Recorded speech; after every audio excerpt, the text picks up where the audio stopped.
انا شايف بين العلاقات او كل حبيب او كل واحد خاطب او كل واحد متجوز لازما يكون في قائد. يعني ايه قائد؟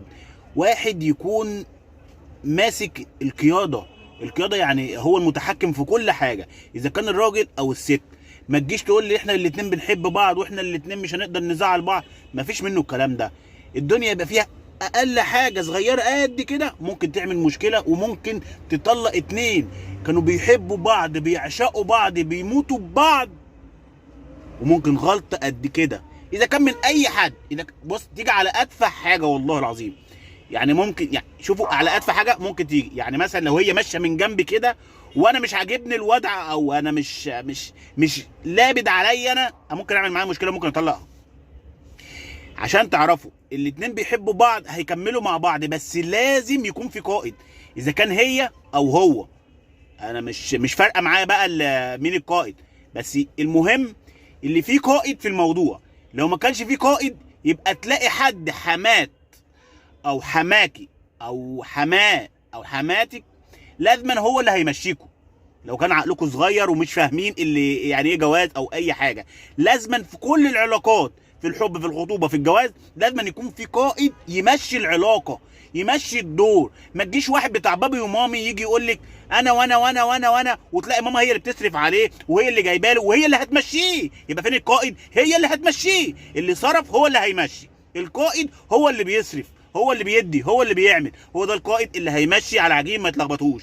لكن هو بقى لو هو مش قائد، لا مؤاخذه يعني في الكلمه، لو الراجل مش قائد الجواز او مش قائد الخطوبه او الحب ولا اي حاجه في العلاقه في الاول خالص، لو هو مش القائد صدقيني والله هتلاقي امه او ابوه هم القاده، وانت اللي هتتعبي. هتيجي تقول لي لا ومفيش حد يمشي كلمته عليا، ده انا اعمل ده انا هسوي، مفيش منه الكلام ده. هو القائد، لو قالت او قال له طلقها هيطلقك. ليه؟ في العقل، بالعقل. هو اللي بيصرف، القائد هو اللي بيصرف، القائد هو اللي بيعمل، القائد هو اللي بيسوي. لو انت القائده ممكن تمشيه لو هو بيشتغل وعارف يعرف يجيب الجنيه ازاي. لكن لو هو مش بيصرف وانت ما بتصرفيش ومعكيش وهو معهوش ومامي وبابي هم اللي معاهم بيصرفوا، صدقيني والله هتتعبي من العلاقه دي نهائي نهائي. ليه؟ عشان بابي ومامي لو قالوا له ولا طلقها هيطلقك بالثلاثه ولا هتفرق معاه اي حاجه، صدقني والله، عشان هم هي اللي بتصرف وابوه اللي بيصرف. بابي ومامي بكره هيجوزوني ستي، صح ولا انا غلطان؟ لكن لو هو اللي بيصرف وهو القائد او انت القائده وانت بتصرفي، صدق ممكن تمشي حياتكم. لكن اوعي تخلي القائد بره منكم انتوا الاثنين. اذا كان انت او هو لازم تكون انت القائده او هو القائد. لكن تجيبي مامي او بابي هو القائد، الجواز هتبوظ صدقيني والله، وممكن ما تعرفوش تكملوا حياتكم. سكه ودغري، انا من تجربتي في الحياه انا شايف كده، انا شايف كده. تجربته رايه من دماغه ورأيه من دماغك، انتوا الاثنين ممكن تحلوها ودي. لكن التفكير من بره من الخارج صعب. ليه صعب؟ عشان الاثنين بابي ومامي دول مش قاعدين معانا في الشقه ومش فاهمين احنا بنتعامل ازاي والواد اساسا ممكن يمشي على هواهم، مش هيمشي على هواك انت.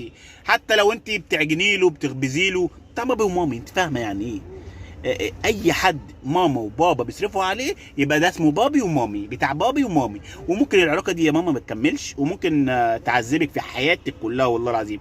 انا بنصح كل بنت لازما تشوف للولد القائد اللي هي القائد، اللي هو بيشتغل اللي هي بتشتغل. لو كان بابي ومامي هتتعبوكي. سلام.